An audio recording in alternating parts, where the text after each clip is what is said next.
ওয়াযায়্যানা লাহুমুশ শাইতান মা কানু ইয়ামালুন। আল্লাহ পাক রব্বুল আলামিন বলেন গুনাহ যখন বান্দা করে আল্লাহ পাক রব্বুল আলামিন বলেন শয়তান গুনাহটাকে বান্দার সামনে সুন্দর পরিচ্ছন্ন করে তুলে ধরে, যার কারণে লাইটিং যেমন ঝকঝক ঝকঝক করে বান্দার সামনে গুনাহটাকে শয়তান সুন্দর করে জাকজমকপূর্ণ করে ধরে দেয়, যার কারণে বান্দা ঘুষ খাইলেও ঘুষটাকে সুন্দর মনে করে খায়, ঘুষটাকে হালাল মনে করে খায়, সুদ খাইলেও সুদটাকে ইন্টারেস্ট আর মুনাফা মনে করে খায়। আছে না নাই? শিক্ষার জোরে ডিগ্রির ভারে সাহেবের মাজা বাঁকা, মুস্কি হেসে সব অফিসে নেয় যে ঘুষের টাকা। শিক্ষিত এই মানুষদের দেশে তো আজ অভাব নাই, শিক্ষিত এই মানুষদের দেশে তো আজ অভাব নাই।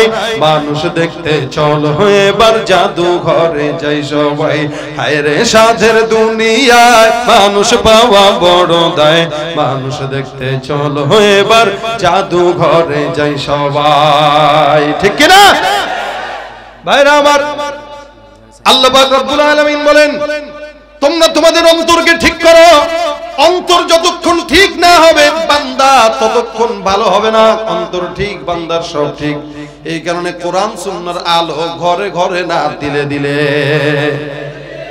ভাইরা আমার খুব বুঝবেন, শয়তান যখন ধোঁকা দেয় ওয়াযায়্যানা লাহুমুশ শাইতান, বান্দা শয়তান বান্দার সামনে গুনাহকে সুন্দর বানায় দেয়, যার কারণে গুনাহ যখন সুন্দর বান্দার কাছে মনে হয়, ওই বান্দার কাছে ঘরের ভিতরে যদিও সুন্দর বিবি থাকে, পরিমণিও থাকে, এরপর আরেকটারে ভালো লাগে। কি বলেন? এত সুন্দর সুন্দরী বউ, পরীর মতো বউ থাকার পরও কাজের বেটি কাইল্লা, দাঁত ফাঁকা, কথা বলতে গেলে থু বের হয়, গায়ের থেকে গন্ধ বের হয়, হাত একটা এরকম, এরপরেও বউরে মজা লাগে না? মজা লাগে কাজের মহিলারে, ঠিক কিনা? কাজের মহিলা কান্না, আমার ভিতরে কি পাইলেন? কয় আমার চোখ যদি তোর চোখে লাগায় দেখতি। এত সুন্দর বউ থাকতে এটা ভালো লাগে না, কেন লাগবে? ওয়াযায়্যানা লাহুমুশ শাইতান, শয়তান চোখের সামনে কালোটারেও মজা লাগায়, শয়তান চোখের সামনে খারাপটারও ভালো লাগায়, শয়তান চোখের সামনে 2 নাম্বারকেও 1 নাম্বার বানায়। কারণ শয়তানের কাজটাই হলো যুবকদের সামনে আল্লাহ নবী সাল্লাল্লাহু আলাইহি সাল্লামের আখলাক আছে, এরপরেও রাসূলের আখলাককে পছন্দ হয় না, আর্জেন্টিনার মাসির চুলরে ভালো লাগে। ব্রাজিলের মতো চুল রাখে, আর্জেন্টিনার মতো রাখে। মনে রাখবেন, কেউ যদি ইহুদি নাসারাদেরকে ফলো করে ওই বান্দা ইহুদি নাসারার মতো চুল রাখবে, কেউ যদি মদিনাওয়ালা নবীকে ফলো করে তার চুল হবে মদিনাওয়ালা নবীর মতো, ঠিক কিনা? বর্তমানে যুবকদের হালত হলো এমন এমন প্যান্ট পরবে, এমন এমন শার্ট পরবে, এমন চুলের ডিজাইন রাখবে, দেখলে বুঝার উপায় নাই আসলে মুসলমানরা হিন্দু, বৌদ্ধ, খ্রিস্টান। যার কারণে সালাম দিতে গেলেও দ্বিধা লাগে, আসলে সালাম দিব কি দিব না। বুঝেন নাই? সালাম দিতে গেলে সন্দেহ লাগে না? লাগে না? কারো দিব সালাম, আরে সালাম একটা দিয়ে আদব আদব, ও সরি আমি তো মনে করছিলাম আমি মুসলমান। চেহারা দেখলে বোঝার উপায় নাই, দাবি করে নবীর উম্মত। চেহারা দেখলে বোঝার উপায় নাই, দাবি করে মুসলমান। মুসলমান দাবির নাম নয়, মানার নাম, ঠিক কিনা ধরে কোন? যদি কেউ মুসলমান দাবি করে চুল থাকবে আর্জেন্টিনা ব্রাজিলের মতো নাকি মদিনাওয়ালার মতো, যতদিন পর্যন্ত মদিনাওয়ালা নবীর আদর্শ ফলো না করবেন ততদিন মুসলমান হতে পারবেন না। নামাজ নাই, রোজা নাই, হজ নাই, যাকাত নাই, পর্দা নাই, বুঝতে নাই, মুসলমান দাবি করে ভণ্ড নাকি মুসলমান? তুমি নবীর উম্মত দাবি করো, সুন্নাহ মানো না, নবীর অপমানে তোমার হৃদয় কাঁদে না। বিজাতীয় সংস্কৃতিতে সপেছো পরাণ, তুমি বিজাতীয় সংস্কৃতিতে সপেছো পরাণ। কেমন মুসলমান তুমি, কেমন মুসলমান? নামাজের সাথে নাই পরিচয়, মানো না কোরআন। নামাজের সাথে নাই পরিচয়, মানো না কোরআন। তুমি কেমন, তুমি কেমন মুসলমান? তুমি সুদের টাকায় প্রাসাদ গড়ো, ঘুষ ছাড়ো না, দিন দুঃখী না খেয়ে মরে খবর রাখো না। ঘুষ খেয়েও বিচার করো, ঘুষ খেয়েও বিচার করো, সাজিয়া প্রধান তুমি কেমন মুসলমান, তুমি কেমন মুসলমান। নামাজের সাথে নাই পরিচয়, মানো না কোরআন। নামাজের সাথে নাই পরিচয়, মানো না কোরআন। তুমি কেমন মুসলমান। আছে না নাই? শয়তান বান্দারে ধোঁকা দিয়া গুনাহকে সুন্দর বানায় দেয়, শয়তান বান্দাকে ধোঁকা দিয়া খারাপকে ভালো বানায়, ভালোকে খারাপ বানায়। এই কারণে পয়গম্বর সাহাবা আজমাইনদেরকে বলে, বান্দারা নামাজ পড়তে যখন মসজিদে ঢুকবা, যদি মসজিদে ঢোকার পর নামাজের ভিতরে খুশু খুশু আসে, নামাজটা যদি মজা লাগে বুঝতে হবে ঈমান ঠিক আছে, আর যদি মেলায় গেলে ভালো লাগে বুঝতে হবে ঈমান ঠিক নাই। কারণ একজন ঈমানদারের ঈমানটাকে মাপার জন্য সবচেয়ে বড় যন্ত্র দেখো ভালো কাজ করলে ভালো লাগে কিনা, খারাপ কাজ করলে খারাপ লাগে কিনা। যার ভালো কাজ ভালো লাগে না, খারাপ কাজ খারাপ লাগে না, ওই বান্দা মুসলমান হতে পারে না, ওটা হলো শয়তানের গোলাম। বান্দা নেক্সট সূরাতে শয়তান বান্দারে ধোঁকা দেয়। মনসুর বিন আম্মার এমন একজন বিশাল বড় বুজুর্গ, 250 হিজরির ঘটনা উল্লেখ করে উনি বর্ণনা করেন, আমার একজন বন্ধু ছিল, প্রত্যেক দিন মদ না খাইলে তার ঘুম হইতো না। এমন গুনাহগার, এমন গুনাহ কোনো নাই যে গুনার সঙ্গে সে জড়িত না। এত এত গুনাহ করতো, এত এত এত এত খারাপ কাজ করতো। হঠাৎ করে একদিন আমি তাকে বুঝাইলাম, বান্দাটা বুঝ নিল। বুঝ নেওয়ার পরে বান্দা মসজিদে আসা শুরু করে দিল। মসজিদে এখন 5 ওয়াক্ত যায় নামাজ আদায়ের জন্য। 5 ওয়াক্ত নামাজ বাজামাত আগের কাতারে পড়ে, নামাজের পর বাসায় যায়, মাঝে মাঝে কোরআন শরীফ তেলাওয়াত করে। তার দিলের পরিবর্তন দেখে আমি মনে মনে বললাম, আল্লাহু আকবার, আল্লাহ পাক রব্বুল আলামিনের রহমত, আল্লাহ তাকে হেদায়েত দান করেছেন, বান্দা হেদায়েত পাইল। সুতরাং এই বান্দা এখন আল্লাহওয়ালা হয়ে গেছে, তার মানে তার আগের সমস্ত গুনাহগুলো মাফ হয়ে গেছে। একদিন, 2 দিন, 3 দিন যায়, বান্দা যতই গুনাহগার হোক না কেন, মালিক কোনদিন যদি চায় বান্দারে আল্লাহ ক্ষমা করে কি করে না? বান্দা যতই গুনাহগার হোক, আল্লাহ পাক রব্বুল আলামিন বলে চাইবা একবার, আমি আল্লাহ তোমাকে চাইতে দেরি মাগার দিতে দেরি করি না। কারণ তুমি মহব্বতের বান্দা। আমি রব্বে কারীম প্রত্যেকটা বান্দাকে মহব্বত দিয়া বানাইলাম। দুনিয়াতে আপনার প্রতি আপনার মায়ের যতটুকু ভালোবাসা, তার চাইতে বেশি না কম আল্লাহর ভালোবাসা? বলেন তো। আল্লাহর নবী সাল্লাল্লাহু আলাইহি ওয়াসাল্লাম ডাক দিয়া বলেন, দুনিয়ার জমিনে আল্লাহ পাক মহব্বত নামক জিনিসটা যখন সৃষ্টি করেছেন, ওই মহব্বত নামক বস্তুটা আল্লাহ পাক বানান এটাকে 100 ভাগে ভাগ করেছেন। সমস্ত বিশ্বের ভিতরে আল্লাহ পাক রব্বুল আলামিন 100 ভাগের 1 ভাগ মহব্বতটা নাজিল করলেন। 1 ভাগ মহব্বত পাওয়ার পর একজন সন্তানের প্রতি বাবার যতটুকু মহব্বত, একজন বাবার প্রতি সন্তানের যতটুকু মহব্বত, একটা সন্তান 1000 অন্যায় করার পর যদি মায়ের কাছে ক্ষমা চায়, বাবার কাছে ক্ষমা চায়, আল্লাহ পাক রব্বুল আলামিনের ওই বান্দা তার সন্তানকে maaf করে কি করে না? 1000 অন্যায় করার পর মায়ের কাছে চাবেন, maaf করে দেয়, বাবা maaf করে দেয়। সারা জিন্দেগি যদি কষ্ট দেয়, এরপরও যদি মায়ের কাছে যায় বলে মা ক্ষমা করে দাও, ওই মা কোনোদিন সহ্য করতে পারে না। সন্তান অন্যায় করছে, maaf করব না ভাবতেও পারে না। আল্লাহ পাক রব্বুল আলামিন বলে, বান্দা ওই মা ওই বাবার চাইতে আমি আল্লাহর মহব্বত কত বেশি তুই জানোস? নবী আমার ডাক দিয়া বলেন, 100 ভাগের 1 ভাগ মহব্বত আল্লাহ পাক সারা দুনিয়ায় ছড়ায় দিলেন।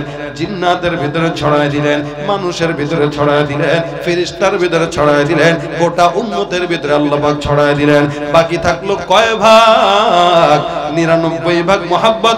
নবী আমার ডাক দিয়া বলেন, হে উম্মত, বাকি 99 ভাগ মহব্বত আল্লাহ পাক রব্বুল আলামিন শুধুমাত্র বান্দাকে ক্ষমা করার জন্য আল্লাহর দিলের ভিতরে রেখে দিয়েছেন।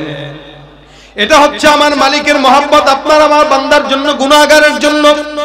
ওই বান্দাটাও মালিকের কাছে হয়তো ক্ষমা চাইলো, আল্লাহ পাক ক্ষমা করে দিলেন, নামাজি হয়ে গেল।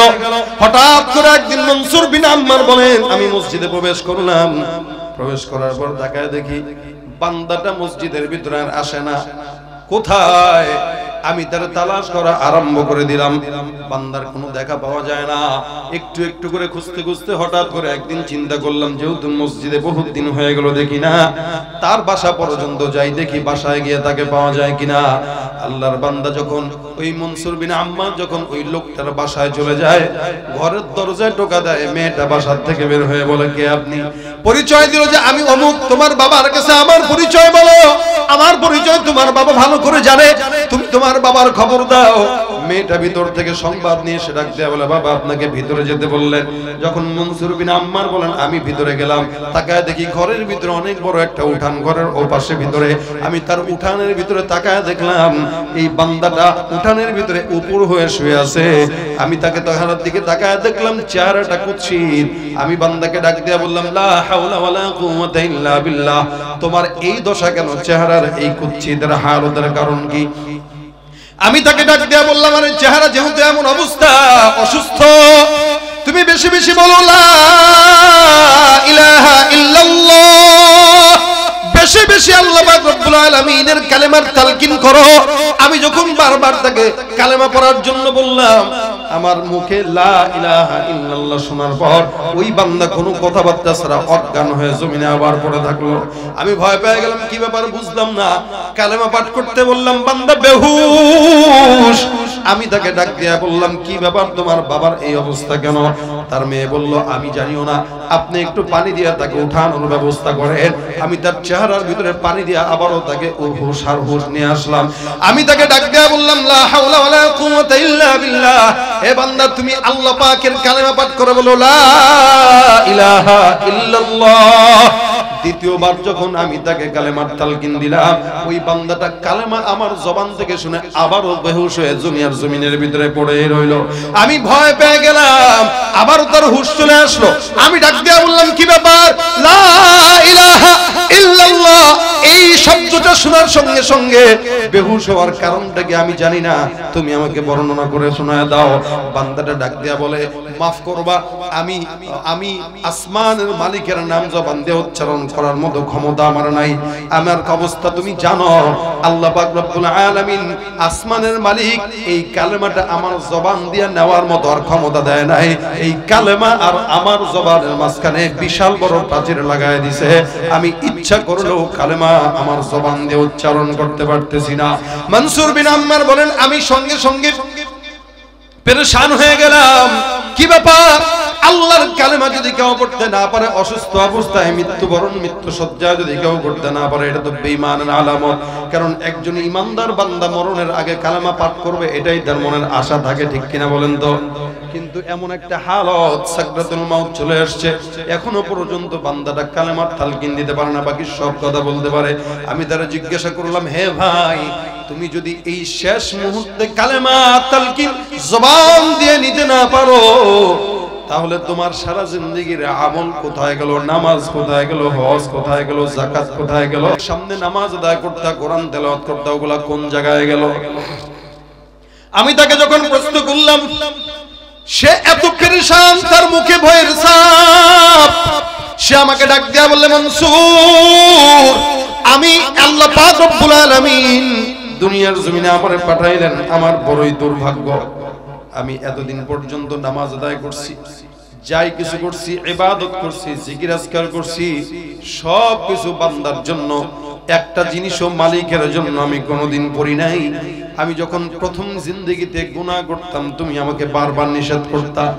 আমাকে শয়তান ওয়াসওয়াসা দিয়া বলল, এর ভাই নামাজ আদায় কর, যা তুই নামাজ পড়, এটা তোর জন্য একটা ভালো দিক। কেন?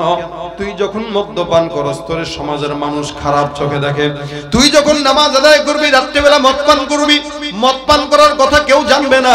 ফজরের নামাজ, এশারের নামাজ, রাত্রিবের নামাজ, জোহরের নামাজ, আসরের নামাজগুলো সব পাঁচ ওয়াক্ত নামাজ যখন জামাতের সঙ্গে পড়বি, মানুষ মনে করবে এমন বড় নামাজি কোনোদিন মদ মনে হয় খাইতে পারে না। একদিকে নামাজ আদায় করবি, মানুষও তোরে ভালো মনে করবে, আরেকদিকে ঘরে এসে ওই উল্টা পাল্টা সমস্ত গুনাহের কাজ করবি নফসের খায়াসের মোতাবেক, ওটাও কেউ জানবে না, নামাজের কথাই সবাই জানবে। সুতরাং নামাজও হবে, এটাও হবে। শয়তান আমাকে নেক্সট সুরাতে ধোঁকা দিয়ে দেয়। আমি চিন্তা করলাম, সমাজ এই অফারটা তো ভালো, এত সুন্দর লেবাস লাগাইলাম, মসজিদে যাইলাম, 5 ওয়াক্ত নামাজ বা জামাত নামাজ আদায় করলাম। এই নামাজগুলো পড়ার পর রাত্রিবেলা যখন ঘরে আসতাম, এমন কোন রাত্রি নাই যেই রাত্রিতে ঘরে এসে আমি মদের গ্লাসে চুমুক না দিছি। নাউযুবিল্লাহ। আমি নামাজ আদায় করতাম, এশারের নামাজ, ফজরের নামাজ আদায় করতাম, এশারের নামাজের পরে সাথে সাথে বাসায় এসে মদ পান করে ঘুমায় যাইতাম। কখনো কখনো নারী নিয়ে সময় লাগাইতাম। এমন করতে করতে হঠাৎ করে একদিন আমি অসুস্থ হয়ে গেলাম। খুব বুঝেন, দেখেন, একদিন আমি অসুস্থ হয়ে গেলাম। অসুস্থ হওয়ার পর কোনো প্রকার ওষুধ আমাকে সুস্থতা করতে পারে না। এত এত ওষুধ খাই, কবিরাজ দেখাই, হ্যান করি তেন করি, কোনো সুস্থতা নাই। হঠাৎ করে একদিন মাথায় আসলো, আমি কোরআনটা হাতের ভিতরে বউকে ডাক দিয়া বললাম, বিবি আমার হাতে কোরআনটা দাও, কোরআনটা একটু তেলাওয়াত করি। বিবি আমার হাতের ভিতরে কোরআন শরীফটা দেয়, সুন্দর করে তেলাওয়াত করলাম। তেলাওয়াতের পর আসমানের দিকে কোরআনটা তুলে ধরে ডাক দিয়া বলতেছি, আল্লাহ এই কোরআনটা আমি মাত্রই তেলাওয়াত করলাম, মালিক এই কোরআনটার উসিলায় তোমার কাছে চাইলাম, আল্লাহ এই কোরআনের উসিলায় আমার যত রোগ আছে, বালা আছে, সব তুমি দূর করে দাও। কারণ আল্লাহ পাক রব্বুল আলামিন বলেন, ওয়ানুনাজ্জিলু মিনাল কুরআনি মা হুয়া শিফাউ ওয়া রাহমাতুল লিল মুমিনিন। সারা দুনিয়ার মানুষের জন্য কোরআনটাকে শিফা আর রহমত হিসেবে নাযিল করলাম। আমি আমার মালিকের কাছে ডাক দিয়া বললাম, আল্লাহ এই কোরআনটা যেহেতু শিফার জন্য তুমি নাযিল করলা, আমাকে এই সমস্ত অসুস্থতা থেকে কোরআনের উসিলায় তুমি আল্লাহ সুস্থতা দান করে দাও। আল্লাহর কসম, আল্লাহর কসম, আমি আল্লাহর কাছে চাইলাম। আসমানের মালিক আর দেরি করে নাই, আল্লাহর কাছে চাইতে দেরি। আমি তাকায় দেখি আমার ঘর শরীরের ভিতরে আগের মতো পূর্ণ সুস্থতা দান করে দিয়েছেন আল্লাহ। কোরআনটাকে আমি উসিলা বানায় দিলাম, মালিক রব্বে কারীম আমাকে সুস্থতা দান করলেন। এরপরে আমি আবার কিছুদিন মসজিদে যাওয়া আসা শুরু করলাম, গুনাহ বাদ দিয়া দিলাম। শয়তান নফসের ভিতরে খোঁচা দিয়া বলে, রে তুই কি শুরু করলি আবার? একটু খাস না, মদের ভিতরে চুপটা লাগাস না, তোর ঘরের সামনেই তো আছে, খাইলে দেখবে এটাকে, গভীর রাতে খাবি, কেউ তোরে দেখবে না, মানুষও জানবে না। কিন্তু আমি জানতাম না আসমানের মালিক সর্বক্ষণিক আমাকে দেখে। আল্লাহ পাক এই কারণে বলেন, ওয়া ইন্না আলাইকুম লাহাফিজিন কিরামান কাতিবিন ইয়ালামুনা মা তাফআলুন। সমস্ত কিছু বান্দার দেখে, আল্লাহ দেখে কি দেখে না? হ্যাঁ, এই যে রাত্রেবেলা বসা আছেন, দেখে কি দেখে না? এক আল্লাহওয়ালার কাছে, এক বুজুর্গের কাছে এক বান্দা এসে ডাক দিয়া বলে, হুজুর গুনাহ করতে মন চায়, কি করব বলেন? আল্লাহওয়ালা ডাক দিয়া বলে, তিন জায়গায় যায় গুনাহ করবা জায়েজ হয়ে যাবে, তিন জায়গায় যায় গুনাহ করবা জায়েজ হয়ে যাবে। এক জায়গায় এমন জায়গায় যাও যেই জায়গায় গুনাহ করলে সবাই না দেখলেও আল্লাহও কিন্তু দেখবে না, এমন একটা জায়গায় যায় গুনাহ করবা যে আল্লাহ যেখানে তোমার গুনাহ দেখে না। আল্লাহর বান্দা ডাক দিয়া বলে, এমন কোন জায়গা দুনিয়ার জমিনে নাই যেই জায়গায় গুনাহ করব অথচ আমার মাওলা দেখবে না। দুই নম্বর, এমন জায়গায় যায় গুনাহ করো যেখানে ফেরেশতারা তোমার আমলনামা লিখবে না। তিন নম্বর, এমন জায়গায় যায় গুনাহ করো যেই জায়গায় আজরাইল ফেরেশতা তোমার জান কবজ করার জন্য যাবে না। এই বান্দা তিন জায়গা যদি পাও, ওই তিন জায়গায় যায় বান্দা তুমি গুনাহ করো। বান্দা করে ডাক দেয়া বলে, হুজুর এমন তিন জায়গা দুনিয়ার জমিন কেন, আসমানের উপরেও গেলে কোনোদিন পাওয়া যাবে না, কারণ সারা দুনিয়ার সব কিছু আমার মালিকের পর্যবেক্ষণে আছে না নাই? সমস্ত জায়গায় যেখানেই যাবেন মালিক দেখে। এই জন্য আল্লাহ পাক রব্বুল আলামিন বলেন, লা তাখুযুহু সিনাতুন ওয়ালা নাওম। এমন একটা দিন নাই যেদিন আল্লাহ পাক ঘুমায়। এ মুসলমান, আপনি ঘুমান, আমি ঘুমাই, সবাই ঘুমাইলে দুনিয়া চলে, কিন্তু আসমানের মালিক আল্লাহ ঘুমাইলে দুনিয়া চলতে পারে না। এই কারণে ভাইরা আমার, দুনিয়ার জমিনে বুঝবেন খুব, বান্দা মনে করে আমি গুনাহ করতেছি, দরজা তো লাগানো, জানালা তো লাগানো, সিসি ক্যামেরা যদি থাকে কোনো বান্দা চিন্তা করবে না গুনাহ করার। কিন্তু আল্লাহ পাক রব্বুল আলামিন সিসি ক্যামেরা লাগায় রাখছেন। দুনিয়ার মানুষের কাছে গুনাহের ভিডিও যদি থাকে আমরা পাগল হয়ে যাই, কিন্তু মালিকের কাছেও তো আপনার আমার গুনাহের ভিডিও আছে না নাই? যদি আল্লাহ পাক ধরে, বান্দা আল্লাহর হাত থেকে বাঁচার মতো কোনো উপায় নাই। এই জন্য ভাইরা আমার, বান্দা এখন ডাক দিয়া বলতেছে, মনসুর আমি যে একবার অসুস্থ হইলাম, তারপরে দ্বিতীয়বার এমন গুনাহ করতে করতে হঠাৎ করে আরেকদিন সেই রোগ আমাকে দেখা দিয়ে দিল। আমি যখন দ্বিতীয়বার এই রোগে আক্রান্ত হওয়ার পর আমি যখন গুনাহ করলাম, আবার অসুস্থ হয়ে গেলাম, অসুস্থ হওয়ার পর আবার ওষুধ খাওয়া শুরু করলাম, মাগার আমার রোগ যায় না। একদিন দুই দিন আবার মনের ভিতরে আসলো, গতবার আল্লাহর কোরআনের উসিলা দিয়া চায় তারপরে আমি সুস্থ হইলাম, আজকেও মালিকের কাছে কোরআনের উসিলা চাবো, দেখি আমার মালিক সুস্থ করে কিনা। আবার বিবিকে ডাক দেয়া বলে, বিবি কোরআনটা হাতে দাও। কোরআনটা হাতের ভিতরে নিয়ে তেলাওয়াত করে আসমানের দিকে দিয়া ধরে বলে, আল্লাহ এই কোরআনটার উসিলায় মালিক তুমি ক্ষমা করে দাও। আল্লাহ পাক রব্বুল আলামিন দ্বিতীয়বারের মতো ক্ষমা করলেন। হে মুসলমান, আবারও বান্দা সুস্থ হয়ে গেল। তৃতীয়বার এমন কিছুদিন যায়, আবারও আমি আমার শয়তানের ওয়াসওয়াসায় পড়ে গুনাহের পথে হাঁটি। আমার দিলের ভিতরে একটা বিশ্বাস শয়তান ঢুকায় দিয়েছে, কি বলে, গুনাহ করলে সমস্যা নাই, কোরআনটা হাতের ভিতরে নিয়ে মাফ চাবি, মালিক তোরে ক্ষমা করে দিবে, সুস্থতা দান করবে।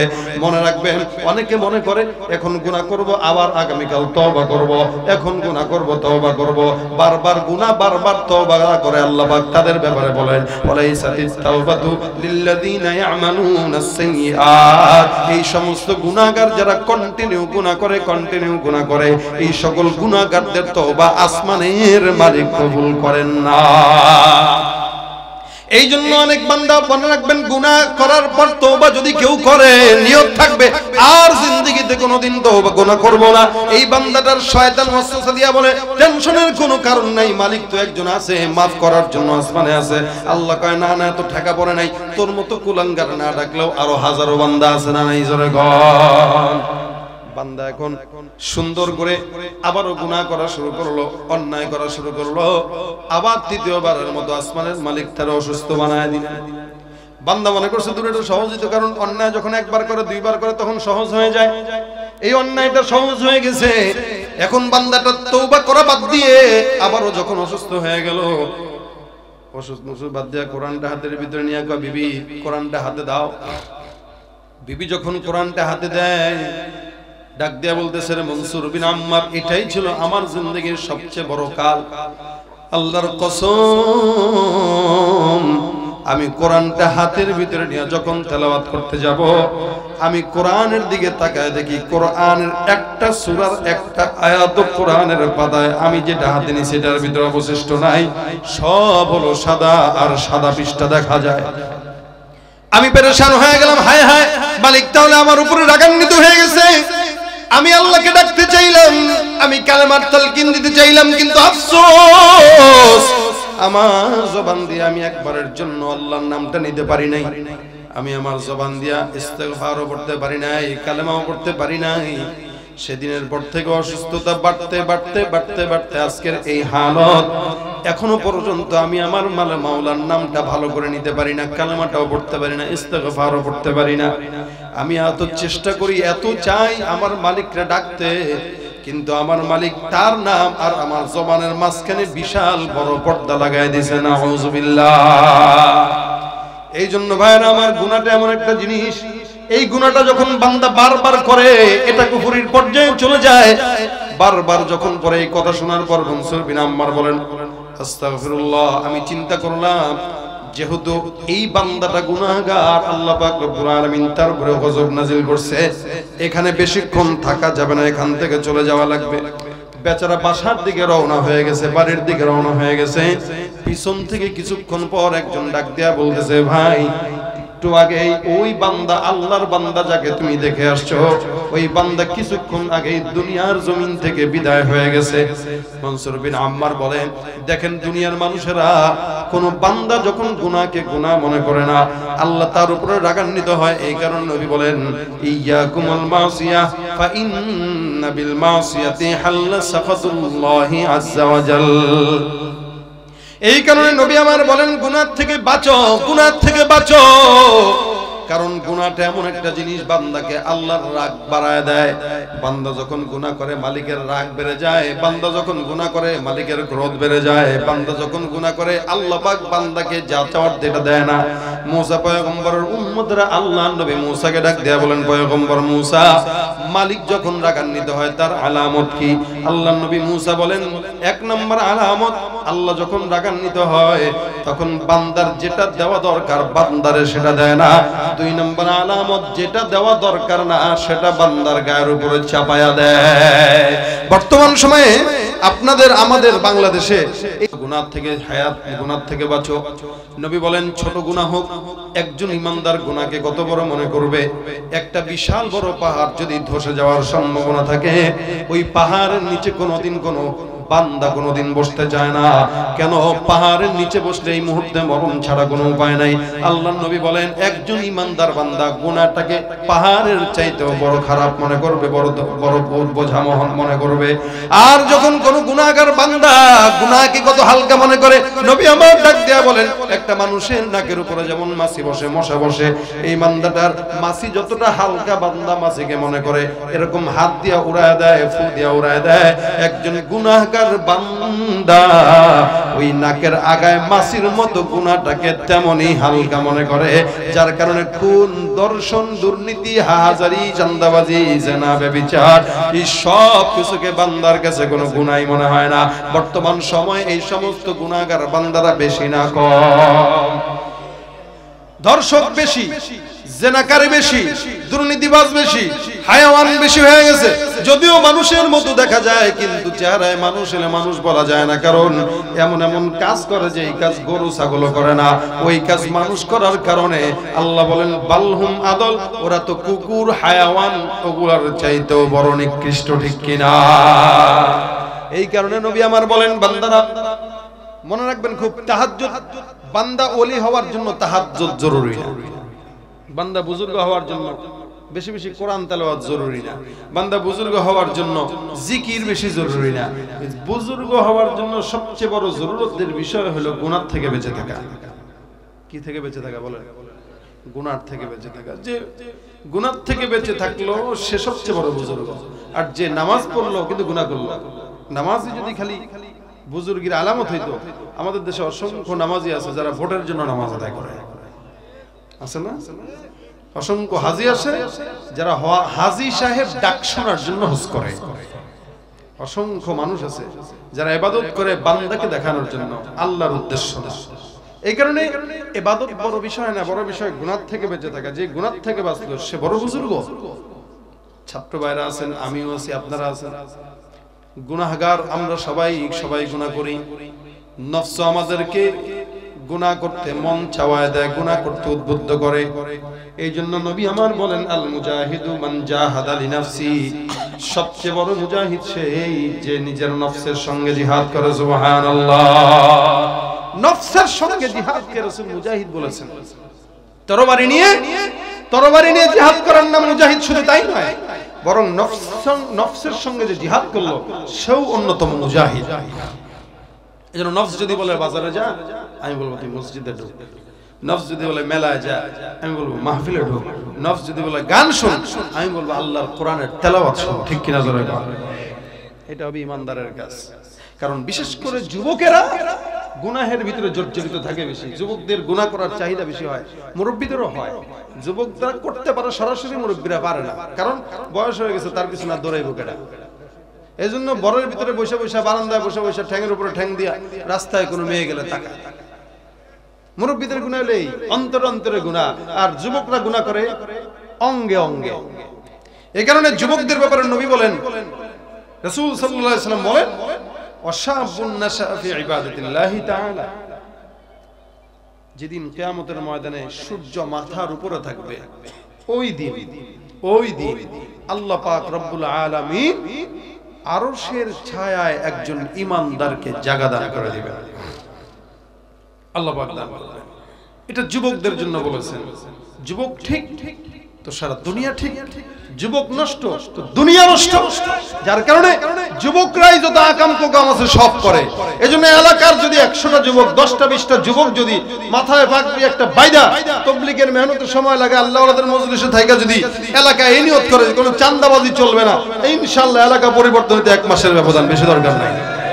ছাত্র তুমি দেশের সম্পদ, জাতির ভবিষ্যৎ, দুশ্মনেরা বানাইতে চায় তোমারে অসৎ, মানুষ গড়ার আঙ্গিনাতে দেয় না তোমায় মানুষ হতে, শিক্ষাঙ্গন রাখে রণক্ষেত্র বানাইয়া, বছরের পর বছর থাকে সে ঝঞ্ঝাট লাগাইয়া। জীবনের শ্রেষ্ঠ সময়, জীবনের শ্রেষ্ঠ সময় বন্ধু আর মিলবে না, এই সুযোগ হারায় না, এই সুযোগ আর পাবে না, এই সুযোগ হারায় না কারো ফান্দে পড়িয়া, সারাটা জীবন যাইব কান্দিয়া কান্দিয়া, সারাটা জীবন যাইব কান্দিয়া কান্দিয়া। ঠিক না?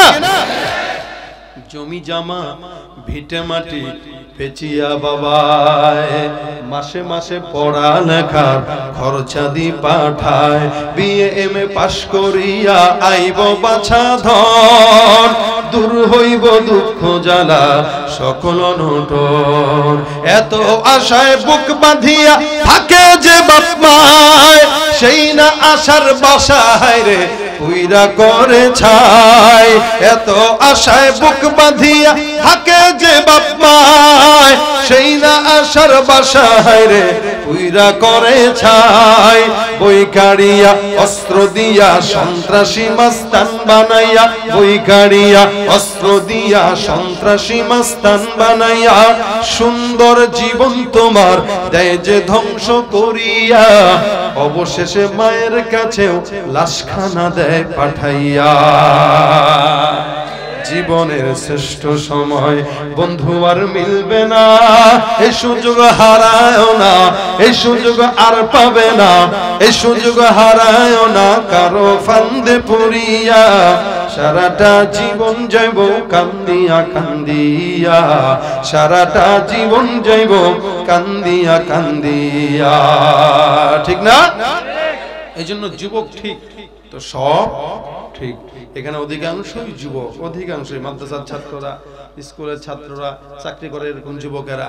যৌবন থাকবে এটা খুব বেশি দিন না, কচু পাতার উপর পানি যেরকম একদম অল্প সময় টিকে, ঠিক আমাদের যৌবনটাও অল্প সময় টিকে।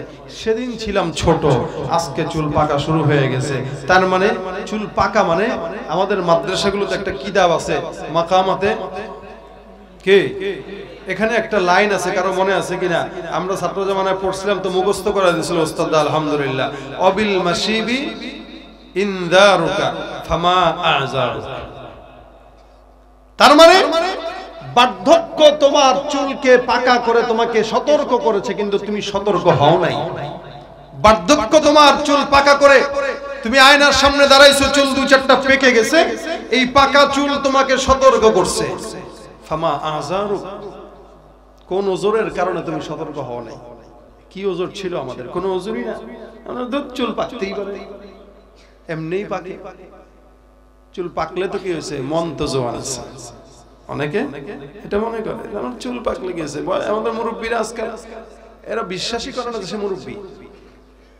মুরব্বী মহিলাদেরকে যদি খালি আন্টি বলেন, এমন খেপা খেপবে। কিসের আন্টি? ম্যাডাম বলেন, ম্যাডাম বললে সে খুশি, আন্টি বললে সে বেজার। আঙ্কেল ডাকবেন বেজার, তো কি ডাকবো? আমার বুড়া মনে হয় আপনার? বয়স 50 হইতে পারে, এখন অন্তরে সব জোয়ান 18 বছরের প্রেম। এই হলো হালত আমাদের, যার কারণে তার বয়স হইছে, অভ্যাস পাল্টায় নাই। ঠিক কিনা জোরে কর? বয়সটা বদলেছে তবু অভ্যাস বদলেনি, চুলের রংটা বদলেছে তবু অভ্যাস বদলেনি, চুলের রংটা বদলেছে তবু চরিত্র বদলেনি, কণ্ঠের সুর বদলেছে তবু আমলটা বদলেনি। বন্ধু বলো দিন বদলের দিন কি বন্ধু এখনো আসেনি? দিন বদলের দিন কি বন্ধু এখনো আসেনি? জামানা অনেক বদলেছে তবু দিন কেন বদলেনি? সীমানা অনেক বদলেছে তবু দেশ কেন বদলেনি? পতাকার রং বদলেছে তবু নীতি কেন বদলেনি? ক্ষমতার হাত বদলেছে তবু ভাগ্য যে বদলেনি। বন্ধু বলো দিন বদলের দিন কি বন্ধু এখনো আসেনি? ঠিক না? আর কবে বদলাবো বলেন? সব বদলাইছে, আমরাই কেবল বদলাইনি। আমাদের বদলানোটা এখন গুনাহে বদলাইছে, আমলে বদলায় নাই। আমলে যদি কেউ বদল হতে পারে, আল্লাহ পাক আমাকে তৌফিক দান করুক, আপনাদেরকেও দান করুক, বলেন আমিন। এই জন্য গুনাহ আমাদের হবে, এটা পেরেশানির বিষয় না, কিন্তু গুনাহের উপর অটল থাকাটা হলো পেরেশানির বিষয়। গুনাহ বান্দা করবে, কিন্তু আল্লাহর কাছে মাফ চেয়ে নিবে, বাস শেষ। আর যেন গুনাহ না হয়। কিন্তু গুনাহ করতেই থাকলেন নফস মরে যায়, দিল মরে যায়। লাগাতার গুনাহ বান্দার হালাওয়াতি ঈমানকে নষ্ট করে দেয়, যার কারণে গুনাহ করবেন, একদিকে নামাজ পড়বেন, দেখবেন নামাজেও মজা লাগবে না, কোরআন তেলাওয়াতেও মজা লাগবে না। এই জন্য গুনাহটা মানুষের ইবাদত, ইবাদতের স্বাদ সবকিছু খারাপ নষ্ট করে দেয়। আমরা গুনাহ মুক্ত জিন্দেগি যেন অর্জন করতে পারি, বলেন আমিন। সবাই পারবো তো ইনশাআল্লাহ? আমি সহ, আপনারা সহ গুনাহ মুক্ত জিন্দেগি অর্জন করব। যখন একটু সময় পাবো, হাতের কাজ, পায়ের কাজ, সব কাজ থাকার পরও জবান দিয়ে ছোট্ট একটা কাজ করব, আস্তাগফিরুল্লাহ, আস্তাগফিরুল্লাহ, আস্তাগফিরুল্লাহ। যখন সময় পাবো পড়বো। রাজি আছি ইনশাআল্লাহ?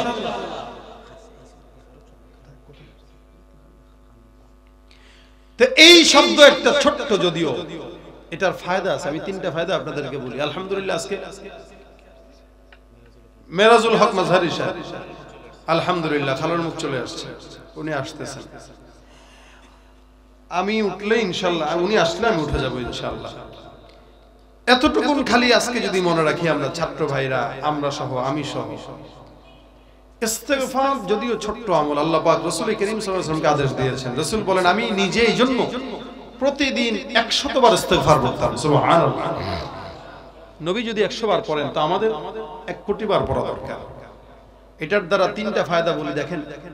কেউ যদি ইস্তেগফার পড়ে, আল্লাহ পাক রব্বুল আলামিন তার অতীতের সব গুনাহগুলো মাফ করে দিবেন। এটা প্রথম ফায়দা। আমাদের গুনাহ মাফ করা দরকার আছে কি নাই? আস্তাগফিরুল্লাহ, আল্লাহ আমাদের গুনাহ মাফ করুক, বলেন আমিন। 1 নাম্বার, অতীতের সব গুনাহ মাফ হবে। 2 নাম্বার, কেউ যদি ইস্তেগফারের আমল করে, আল্লাহ পাক তার রিজিকে বরকত দান করবে, কোনদিন রিজিকের অভাব হবে না ইনশাআল্লাহ। যদিও গল্প শোনাইতেছে আমাদেরকে অনেকে, দুর্ভিক্ষ আসবে, দুর্ভিক্ষ আসার জিনিস, এটা আসবে। এটা অনেক আগেও আসছে, সাহাবাদের জামানায়ও আসছে, অন্যান্য নবীদের জামানায়ও আসছে। এটা আসবে, এটা আসার জিনিস। তার মানে না খায় মানুষ মরবে না ইনশাআল্লাহ। কেউ যদি ইস্তেগফারের আমল করে, আল্লাহ পাক রিজিকে বরকত দান করে দিবেন। 3 নাম্বার, কেউ যদি ইস্তেগফার পড়ে, আল্লাহ পাক তার সকল বিপদ আপদ থেকে তার হেফাজত করবেন। ইস্তেগফার এমন একটা জিনিস, এই জন্য বান্দা প্রত্যেক দিন প্রতিনিয়ত যখন সময় হয়, হাতের কাজ আছে, পায়ের কাজ আছে, জবানের কোনো কাজ আমাদের থাকে না, দোকানে বসে আছি তো আস্তাগফিরুল্লাহ, আস্তাগফিরুল্লাহ, আস্তাগফিরুল্লাহ। রাত্রে ঘুমানোর জন্য গেছি, বাস ঘুমের আগে গান টান না শুনে আস্তাগফিরুল্লাহ, আস্তাগফিরুল্লাহ, আস্তাগফিরুল্লাহ। একটু জবানটা খুলে পড়তে কষ্ট হয় ভাই, কষ্ট হয়। পড়তে কি টাইম লাগে, টাকা লাগে? কিচ্ছু লাগে না।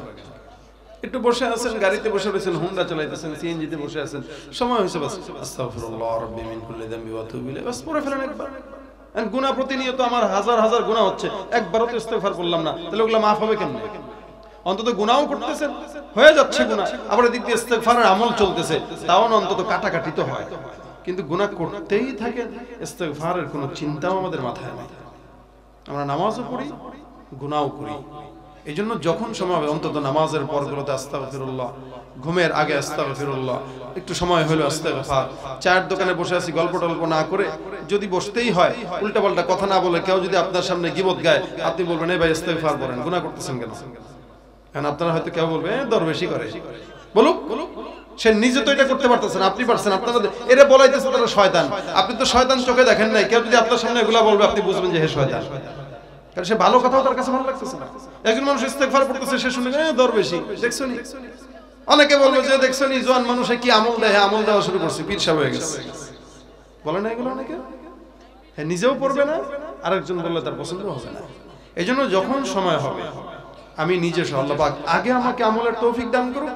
কারণ আমি আল্লাহ, আপনাদের চাইতে আল্লাহর কাছে আমি নিজেকে আগে আমলদার হিসাবে চাই, যে আল্লাহ যেন যেই কথাগুলো আমরা বলি, এই কথাগুলো যেন আল্লাহ পাক আগে আমার দিলে ভরে দেন, আমাকে যেন এটাকে মানার তৌফিক দান করেন। কারণ আমি যখন না মানবো, অন্যরাও মানবে না, আমি যখন মানবো, অন্যরাও মানবে ইনশাআল্লাহ। এই কারণে আমরা সবাই করব দোয়া, চেষ্টাও করব ইনশাআল্লাহ। ঘরের বিবিদেরকে বলবো, মাদেরকে বলবো, রান্না করতেছে তো ইস্তেগফার করতে থাকেন, পেটের সন্তান আছে ইস্তেগফারের আমল করতে থাকেন। বাস যখন সময় হবে জওয়ান বুড়া সবাই মিলে হাতটা তুলে বলি কারা কারা পারবো ইনশাআল্লাহ। আল্লাহ তুমি আমাদের সকলকে তৌফিক দান করো।